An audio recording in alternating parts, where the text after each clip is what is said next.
আমার বন্ধুগণ, হযরত বাইজিদ বুস্তামি ছোট্ট বাচ্চা ছেলে, গভীর রাত্রে মা অসুস্থ, পানির পিপাসায় জেগে উঠেছেন। বাবারে, পিপাসায় শেষ হয়ে গেলাম, পানি দাও। ছেলে ঘরের ভিতরে পানি না পেয়ে বাইরে দৌড়াদৌড়ি করলেন। অনেক দূর থেকে পানি নিয়ে এসে দেখেন মা ঘুমায় গেছেন। পানি নিয়ে দাঁড়ানো পৌষ মাস, মাঘ মাসের শীতের রাত, ফজরের সময় মায়ের ঘুম ভেঙে গেল। তাকিয়ে দেখেন বাইজিদ দাঁড়ানো, হাতে পানি থরথর করে কাঁপছে। জিজ্ঞাসা করে, বাইজিদ তুমি দাঁড়ানো কেন? ছোট্ট বাচ্চা বলে, মা পানি চেয়েছিলে তুমি গভীর রাত্রে, পানি ঘরে ছিল না, অনেক দূর থেকে আনতে হয়েছে। মা বলছে, ঘুমাও নাই কেন গ্লাস ছুঁয়া? বাচ্চা বলে, ঘুমাই নাই। তুমি যদি আবার পানি চাও, সময় মতো যদি দিতে না পারি, মা তোমার কষ্ট হবে। এই জন্য ফজর পর্যন্ত আমি দাঁড়ায় আছি, কখন তুমি পানি চাও। মা হাতের থেকে পানি নিয়ে পান করলেন। বাইজিদকে বিছানার উপরে আরাম করে কম্বল দিয়ে ঘুম পড়াইয়া দিলেন।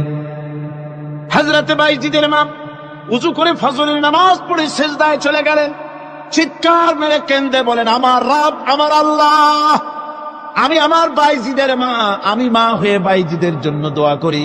বাইজিদ আমার জন্য আজকে যা করেছে, আমি মা, আমার কলিজা ঠান্ডা হয়ে গেছে। হায় আল্লাহ, আমি বাইজিদের জন্য দোয়া করি, তুমি তাকে সুলতানুল আরিফিন বানাইয়া দিও। মঞ্জুর হয়ে গেল আল্লাহ পাকের কাছে দোয়া। আমার ভাইরা, আল্লাহ পাক বলছেন, খবরদার, আমার ইবাদতের পরে মা বাপ, আল্লাহর ইবাদতের পরে কারা? মা বাপকে সম্মান করো, শ্রদ্ধা করো, মোহাব্বত করো, কিসমত খুলে যাবে, কিসমত খুলে যাবে। মা বাপকে সম্মান করো। হযরত আবু হুরায়রা রাদিয়াল্লাহু তাআলা আনহু রাসূলের সামনে এসে কাঁদতেছে। হুজুর বলছেন, আবু হুরায়রা কাঁদো কেন? কাঁদো কেন? রাতের বেলা কাঁদো কেন? হযরত আবু হুরায়রা বলছেন, হুজুর আমাকে মা মেরেছেন। হুজুর বলছেন, মা মারলো কেন? কোন অপরাধ করেছো? কোন গোস্তাখি করেছো? আবু হুরায়রা বলছেন, না হুজুর, কোন গোস্তাখি করি নাই, তবে মারলো কেন? হযরত আবু হুরায়রা বলছেন, হুজুর আমি আপনার দরবার থেকে ফিরতে রাত হয়ে গিয়েছিল। মা জিজ্ঞেস করলেন, আবু হুরায়রা এত রাত্রে কোথায় ছিলি? বললাম, আমি ছিলাম যে কদম চুমতে পারলে দুনিয়া ধন্য হয়, সেই দরবারে নববীর কদম মুবারক থেকে আসতে আমার দেরি হয়েছে। আমার মা মুশরিকা, আপনার নাম শুনে তার গায়ে আগুন জ্বলে উঠলো, আমাকে ধরে মারা আরম্ভ করলো। বলল, হয় আমার বাড়ি ছাড়বি, আর না হয় মুহাম্মদ সাল্লাল্লাহু আলাইহি ওয়াসাল্লামের দরবার ছাড়বি। আমি বললাম, আমার মা, তুমি বুড়ি মানুষ, তোমার গায়ে যত শক্তি আছে সমস্ত শক্তি দিয়ে আমারে পিটাও, আমারে মারো। মারতে মারতে আমাকে বাড়ি থেকে তুমি বের করে দাও। তোমার বাড়ি শুদ্ধ, তামাম দুনিয়া ছেড়ে দিতে পারি, আল্লাহর নবীর কদম মোবারক ছেড়ে দিতে পারি না। তোমার মা তোমাকে মেরেছে, তুমি আমার কাছে নালিশ করছো? আমার তো এখানে ইন্টারফেয়ার করার কিছুই নেই। সুবহানাল্লাহ, সুবহানাল্লাহ। মা তোমাকে মেরেছে, এখানে আমার করার কিচ্ছু নাই। বিশ্ব নবী বলছেন, এত বড় পাওয়ারফুল নবী, লেজিসলেটিভ পাওয়ার, সারে আল্লাহ তাকে বানিয়েছেন শরীয়ত প্রণেতা।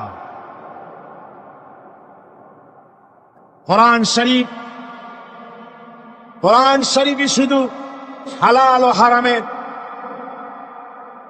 হালাল এবং হারামের, বৈধ এবং অবৈধের সীমারেখা শুধু কোরআনই ঠিক করেনি, রাসূলের জন্য আল্লাহ ছেড়ে দিয়েছেন। আল্লাহ রাসূলও হালাল এবং হারামের বৈধতা অবৈধতার সীমারেখা নির্ধারণ করেছেন। এত বড় ক্ষমতা, এত বড় পাওয়ারফুল বিশ্বনবী, তিনি বলছেন, মা মেরেছে, আমার করার কিছু নাই। চিন্তা করেন কত বড় কথা, এ কথার লোড কত। হযরত আবু হুরায়রা বলেন, ইয়া রাসূলুল্লাহ, মা মাকে মেরেছেন, আমি আল্লাহর নবীর কাছে মায়ের বিরুদ্ধে নালিশ করতে আসি নাই। বললেন, কেন এসেছো? হযরত আবু হুরায়রা বলেন, হুজুর এসেছি একটা কারণে। আমি জানি আল্লাহ নবী যদি আল্লাহর দরবারে হাত উঠায়া কোনো জিনিস বলে, আল্লাহ রাব্বুল আলামিন সঙ্গে সঙ্গে মঞ্জুর করে নেন। হুজুর আমি এসেছি, মেহেরবানি করে দোয়া করুন আমার মাকে যেন আল্লাহ হেদায়েত নসিব করে দেন। আল্লাহ নবী হাত উঁচু করে বললেন, আল্লাহুম্মা হিদি উম্মা আবি হুরায়রা, আয় আল্লাহ আমি দোয়া করি আবু হুরায়রার মাকে তুমি হেদায়েত নসিব করে দাও। রাসূলুল্লাহ দোয়া করছেন আর আবু হুরায়রা সমানে দৌড়াচ্ছেন। তিনি দৌড়াচ্ছেন, পিছন থেকে কয়েকজনে আবু হুরায়রার জামা টেনে ধরেছে, দৌড়ো। তাদের জানা আবু হুরায়রা খুব ভদ্রলোক মানুষ, কোন ঝড় ঝামেলার মধ্যে থাকে না, রাগ সাগ করে না, চিৎকার মারে না, দৌড় মারে না, এত ভদ্র শরীর, দৌড়ায় কেন? না জানি কোন বিপদ বুঝি ঘটে গেছে। পিছন থেকে জামা টেনে ধরে বলে, দৌড়াও কেন? হযরত আবু হুরায়রা জামা সাহাবীর হাত থেকে ছিনায় নিয়ে বলেন, জামা ছেড়ে দাও, আমাকে দৌড়াতে দাও। আমি দৌড়াইয়া বাড়ি যে দেখতে চাই, আমি দৌড়াই আগে আমার বাড়ি পৌঁছতে পারলাম না, আমি যাওয়ার আগে আমার আল্লাহর নবীর দোয়া আমার বাড়ি পৌঁছে গেছে, আমি এইটা দেখতে চাই। হযরত আবু হুরায়রা বাড়িতে গিয়ে দরজা নক করলেন, ভেতর থেকে আওয়াজ এলো, কে? হযরত আবু হুরায়রা বলেন, মা, আমি তোমার আবু হুরায়রা ফিরে এসেছি। মা বলছেন, বাবা অপেক্ষা করো, দরজা খুলতেছি। হযরত আবু হুরায়রা বলেন, মায়ের গলার আওয়াজের ভিতরে শিরকিয়াতের কর্কশতা পেলাম না, মায়ের গলার আওয়াজের ভিতরে তাওহীদের গন্ধ পেলাম।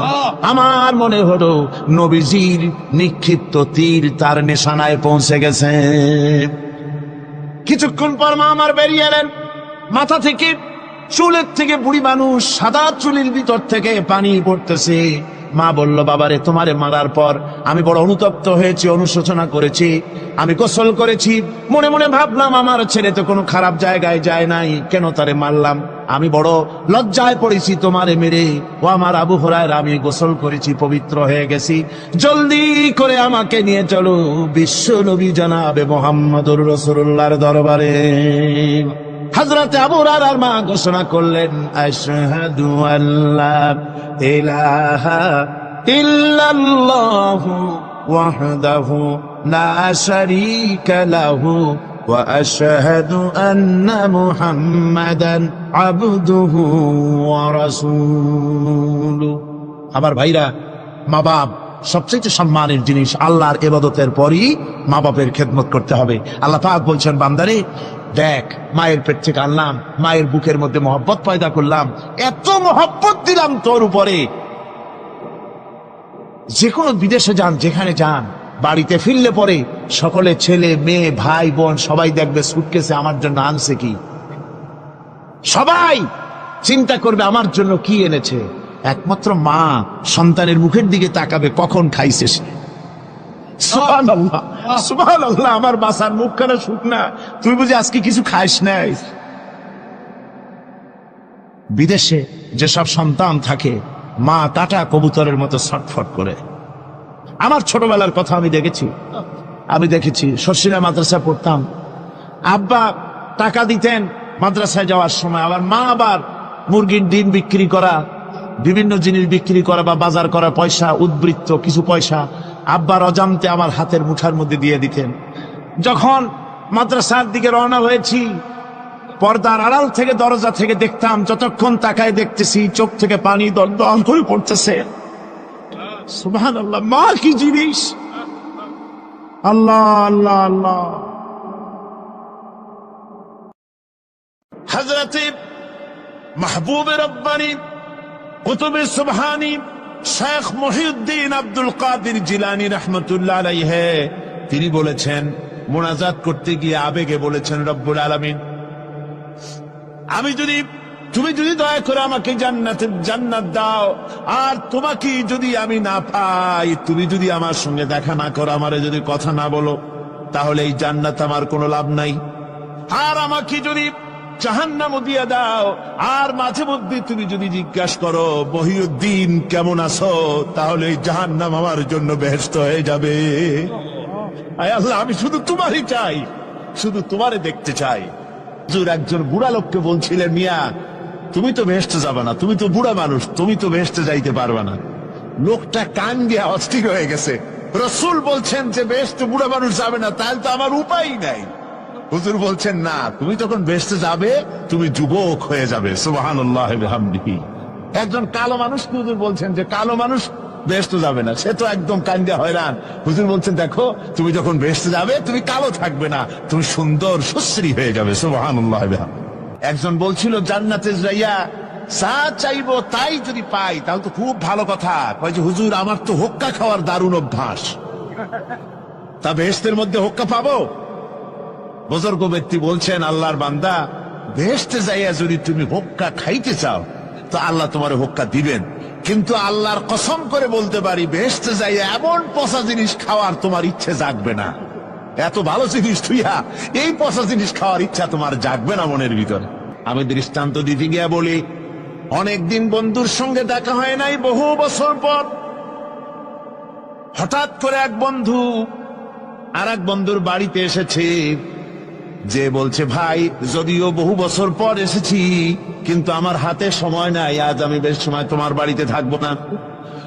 ওই বাড়িওয়ালা বন্ধু বলে, বন্ধু যতই ব্যস্ততা তুমি দেখাও না কেন, আজকে যখন তোমার একবার পাইছি আমি তোমাকে ছাড়বো না। এই হলো একটা ছাড়বো না। আর ঢাকা হাইকোর্টের সামনে থেকে মকিম গাজী পালায় গেছে, ডাকাত। পুলিশ খুঁজতে খুঁজতে হয়রান হইয়া এই ডাকাতটারে যদি পাওয়া যায়, আর ওই ডাকাত যদি বলে, স্যার আপনি আমার ধর্মের ভাই, আপনি আমার বাপ, আপনি মেহেরবানি করে আমাকে ছেড়ে দেন, পুলিশ বলবে, বেটা গোটা পুলিশ বাহিনী তোর জন্য হয়রান, তোরে যখন একবার পাইছি তোরে আর ছাড়বো না। তাহলে বন্ধুর ছাড়বো না আর পুলিশের ছাড়বো না এক জিনিস? এক জিনিস না।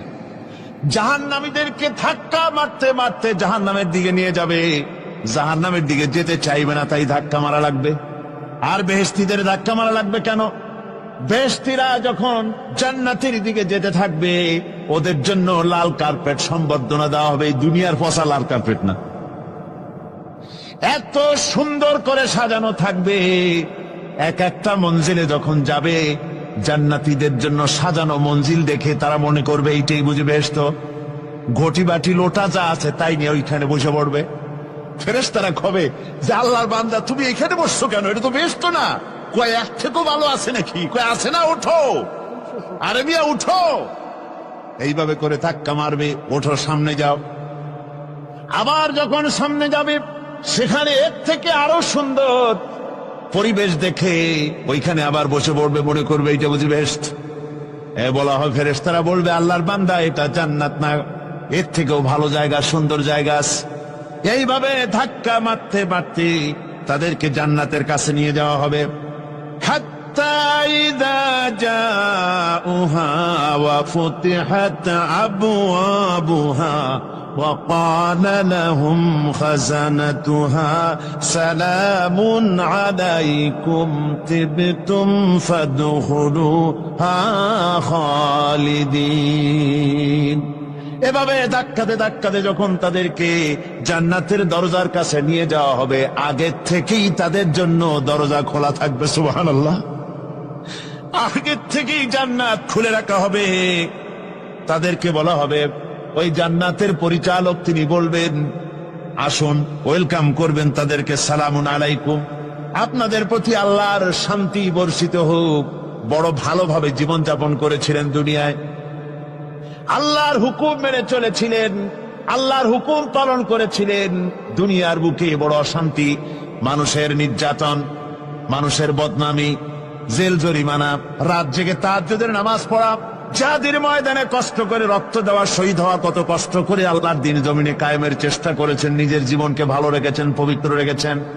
আজকে আপনার জন্য এই জান্নাত, ফাদখুলুহা খালিদিন, জান্নাতে প্রবেশ করুন এবং চিরকাল এই জান্নাতের ভিতরে থাকুন। আল্লাহ রাব্বুল আলামিন ওই জান্নাতের সবকিছু দান করে দেবেন তাদেরকে, বেহেশতের মধ্যে তারা পৌঁছে যাবে। আর এই বেহেশতে পৌঁছে যাওয়ার আগে, বেহেশতে পৌঁছে যাওয়ার আগে আরেকটি ঘটনা ঘটবে। সেটা হচ্ছে আল্লাহর নবী তিনি কাঁদতে থাকবেন। আল্লাহ রাব্বুল আলামিন বলবেন, নবী আপনি কাঁদেন কেন? আজকে তো আপনার কাঁদার দিন না, আজকে তো কাঁদার দিন না, কেন কাঁদেন? মাকামে মাহমুদ দিয়েছি, আপনাকে কাউসার দান করেছি, কেন কাঁদেন? নবীজি বলবেন, রব্বুল আলামিন আমি দেখতে পাচ্ছি মাঝে মাঝে ফেরেশতারা আমার উম্মতগুলিকে জাহান্নামের দিকে নিয়ে যাচ্ছে। আল্লাহ রাব্বুল আলামিন বলবেন, ও আমার নবী, ও আমার হাবিব, জান্নাতি উম্মতগুলি আর যদি আপনি বাছাই করে নেন। হযরত আয়েশা রাদিয়াল্লাহু তাআলা আনহা বলেছেন, একথা শোনার পরে আমি প্রশ্ন করলাম, ইয়া রাসূলুল্লাহ, ওই পরকালে কিয়ামতের ময়দানে অসংখ্য নবীদের মাঝে, অসংখ্য নবীদের অসংখ্য উম্মতের মধ্য থেকে আপনার জান্নাতি উম্মত আপনি কি করে বেছে নেবেন? হুজুর বলেন, আয়েশা শরীফ, যদি কোন ঘোড়ার কপাল যদি থাকে সাদা, আর সাদা কপালওয়ালা ঘোড়াটা যদি অনেকগুলি ঘোড়ার মধ্যে হারিয়ে যায়, তাহলে সাদা কপালওয়ালা ঘোড়াটারে কি তার মালিক খুঁজে পাবে নাকি? হযরত আয়েশা বলেন, হুজুর অনায়াসে পাবে। হুজুর বলেন, কিয়ামতের দিন অসংখ্য মানুষের ভিতরে আমার জান্নাতি উম্মত আমি এইভাবে বেছে নেব, যারা দুনিয়ার ভেতরে নামাজ পড়েছে, ঈমান এনেছে, ঈমানদার ছিল, দ্বীনের কাজ করেছে, আল্লাহর সাথে নাফরমানি করে নাই, নামাজ পড়েছে সঠিকভাবে, আল্লাহর সঙ্গে নাফরমানি করে নাই, সঠিকভাবে দ্বীন পালন করেছে, তাদের চেহারার ভিতরে ঈমানের নূর চড়বে। ওই ঈমানের নূরের চমক দেখে দেখে আমার উম্মতগুলি আমি বাছাই করব। সেদিন ওই কিয়ামতের ময়দানে যারা নামাজ পড়ে না, রোজা রাখে নাই, বরং দ্বীনের সঙ্গে বিরোধিতা করেছে, আল্লাহর সঙ্গে নাফরমানি করেছে, ইসলামকে অস্বীকার করেছে, আল্লাহর দ্বীন যারা জমিনে কায়েম করতে চায় তাদের সঙ্গে বেয়াদবি করেছে, ওরা বলবে, হে রাসূল, আমিও তো আপনার উম্মত, আমারও সুপারিশ করুন।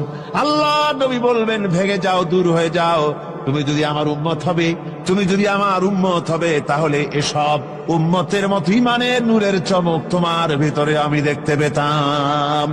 ওই হাসরের ময়দানে আল্লাহ নবী যদি বলেন, তুমি আমার উম্মত নও, ভেগে যাও, এর থেকে অসহায়, এর থেকে এতিম অবস্থার মানুষের জন্য কিছু হতে পারে না। আল্লাহ এই দুরবস্থা থেকে আমাদেরকে যেন হেফাজত করেন। আল্লাহ রব্বুল আলামিন যেন আমাদেরকে নবীর সুপারিশ কিয়ামতের দিন আমাদের জন্য নসিব করে দেন। জোরে বলেন আমিন। আল্লাহ পাক জিজ্ঞেস করবেন, ও আমার বান্দারা, ও আমার জান্নাতি বান্দারা, আমি তোমাদেরকে যে সব ওয়াদা করেছিলাম সে ওয়াদা মতো সব পাইছো কিনা?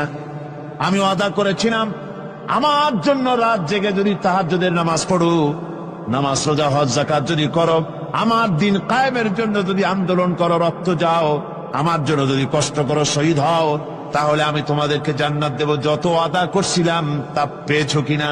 জান্নাতীরা বলবে, ক্বালু নাআম, সব পেয়েছি, সব নেয়ামত পেয়েছি। আল্লাহ বলেন, সব পাও নাই, ওয়ালাদাইনা মাজিদ, আমার কাছে আরো বেশি আছে, আমার কাছে আরো বেশি আছে, সব পাও নাই। জান্নাতীরা বসে থাকবেন, বুঝতে পারবেন না, এত নিয়ামত পেয়েছি, আল্লাহর কাছে আরো আছে। আল্লাহর নবী তখন মুখ খুলবেন, নবীজি বলবেন, রব্বুল আলামিন, জান্নাতীরা বলতে সাহস পেতেছে না, সব পেয়েছি ঠিকই, কিন্তু যার জন্য গভীর রাতের আরামের ঘুমকে হারাম করে তাহাজ্জুদের নামাজ পড়েছে, যার জন্য স্ত্রী পুত্র পরিজনের মায়া পরিত্যাগ করে জিহাদের ময়দানে শহীদ হয়েছে, যার জন্য জেল খাটলো, জরিমানা দিল, যার জন্য নির্যাতিত হলো, সে আল্লাহ রব্বুল আলামিনকে তারা এখনো দেখে নাই। আল্লাহ রব্বুল আলামিন বলবেন, আমি আমার বান্দার সে আরজ পুরা, সে আরজি পুরা করব। আল্লাহ রব্বুল আলামিন তার সামনের থেকে সমস্ত নূরের পর্দাগুলি সরে যাবে।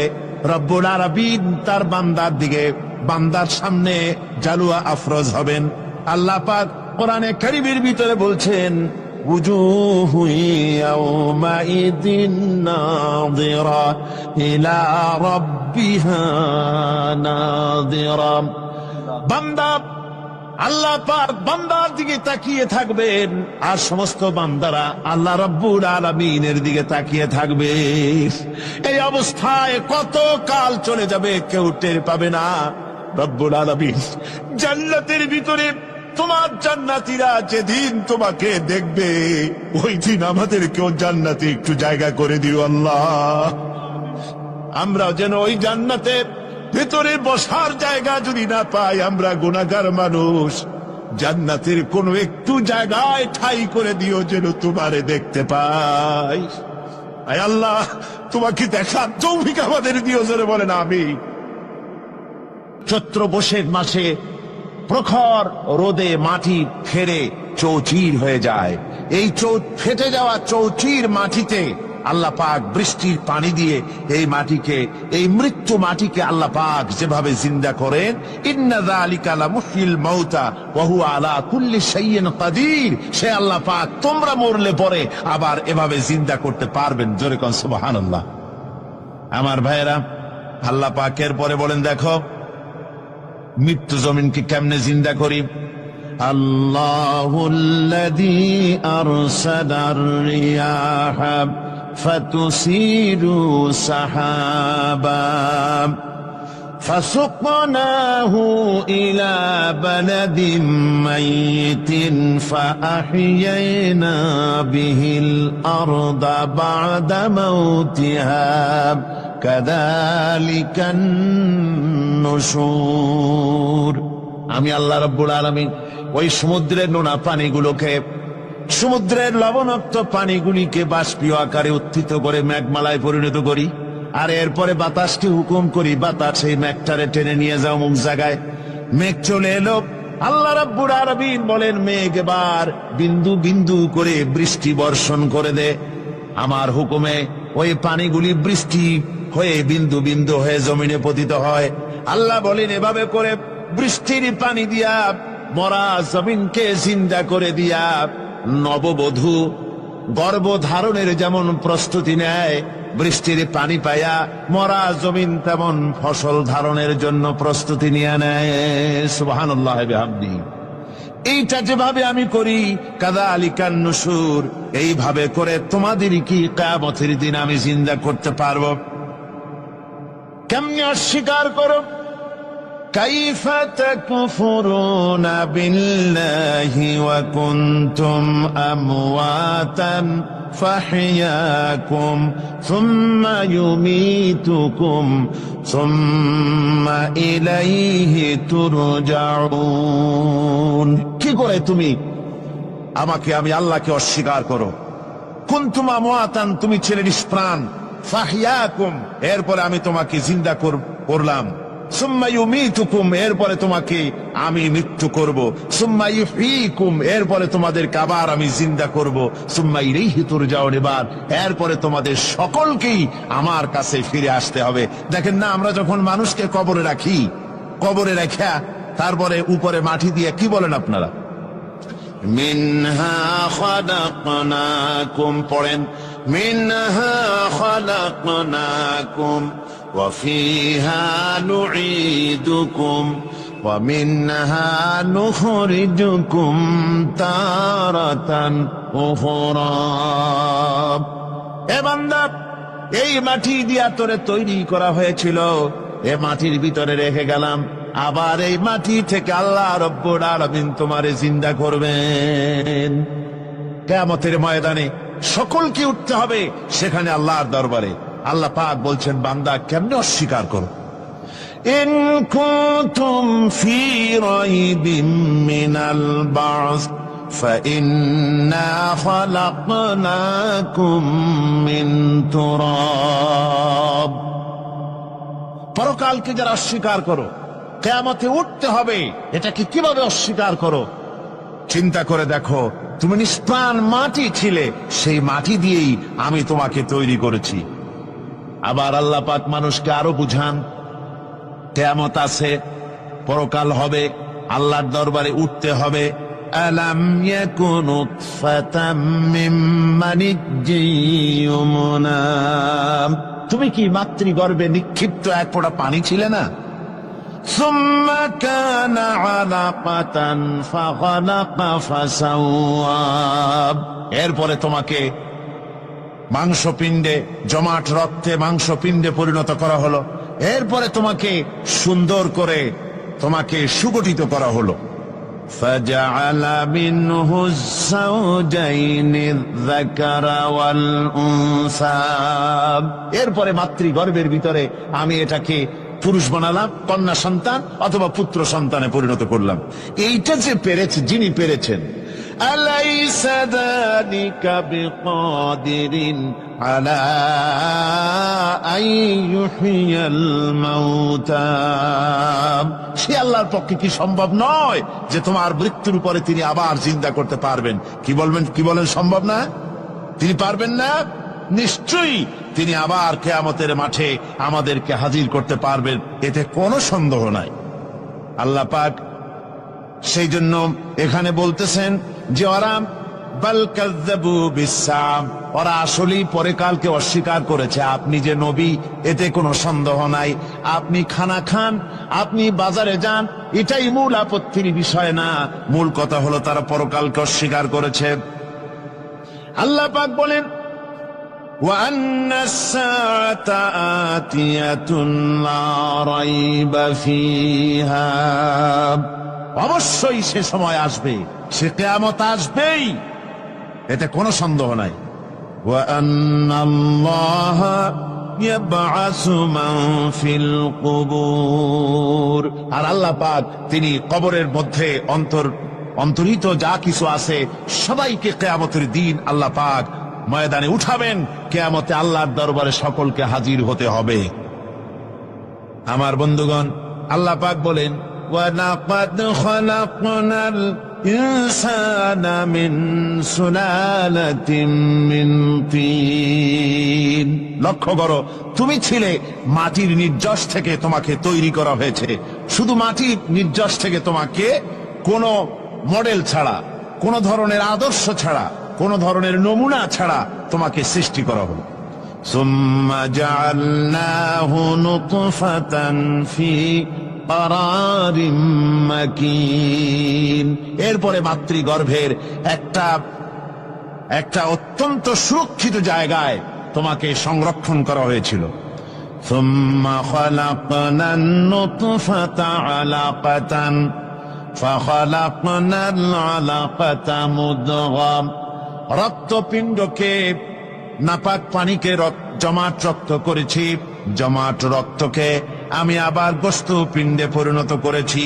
ফাকাসাউনাল ইযামা লাহমা, এরপরে সুন্দর করে চামড়া দিয়া গোস্ত দিয়ে একটা আকৃতি তোমাকে দান করেছি। সুম্মা আনশানাহু খালকান আখারা ফাতাবারাকাল্লাহু আহসানুল খালিকিন, এরপরে সুন্দর একটা বিশেষ একটা আকৃতি দিয়ে তোমাকে আমি সুন্দর করে সুগঠিত করে তোমাকে তৈরি করেছি। সুম্মা ইন্নাকুম বা'দা যালিকা লামাইতুন, এরপরে আমি আল্লাহ রাব্বুল আলামিন তোমাকে মৃত্যু দেব, অবশ্যই তোমাকে মৃত্যুবরণ করতে হবে। সুম্মা ইন্নাকুম ইয়াউমাল কিয়ামাতি তুবআসুন, এরপরে কিয়ামতের দিন আসবে, ওই বিশেষ মুহূর্ত আসবে, সেই নির্দিষ্ট সময় আসবে, ওই কিয়ামতের মাঠে আল্লাহর দরবারে তোমাদের সকলকে উঠতে হবে, কোনো সন্দেহ তাতে নাই।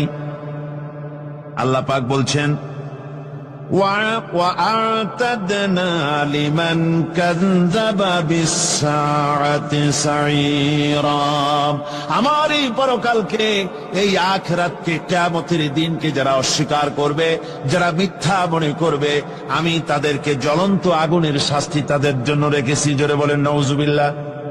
সেই কিয়ামত যে দিনটা আল্লাহ পাক মানুষের জন্য রেখেছেন, সেই কিয়ামতের অবস্থা বড়ই মারাত্মক। মানুষেরা তা জানে না। মানুষ যদি তা বুঝতে পারত, জানতে পারত, তাহলে মানুষেরা গুনাহের কাজ করতে পারত না। আপনারা কি চিন্তা করেন, ওই যে কাফের গুলি মক্কার জীবনে, রাসূল পাক সাল্লাল্লাহু আলাইহি ওয়াসাল্লামের মক্কি জিন্দেগিতে যে সমস্ত মানুষগুলি চুরি করত, ডাকাতি করত, জেনা করত, বদমাশি করত, মানুষ হত্যা করত, এই লোকগুলি ফিরে আসলো কিসের কারণে? তাদেরকে এই আখিরাতের কথা বলা হয়েছে, এই পরকালের কথা বলা হয়েছে। কোরআন শরীফে আল্লাহ রাব্বুল আলামিন পরকালের কথা, মৃত্যুর কথা, কিয়ামতের কথা, হাসরের কথা, সিরাতের কথা, মিজানের কথা, মওতের কথা যত বলেছেন, জান্নাতের কথা যত জায়গায় যতগুলা বলেছেন, সবগুলি আয়াতে কারিমা যদি এক জায়গায় করা যায়, তাহলে পুরা কোরআন শরীফের 1/3 10 পারার সমান হবে। জোরে বলেন সুবহানাল্লাহ।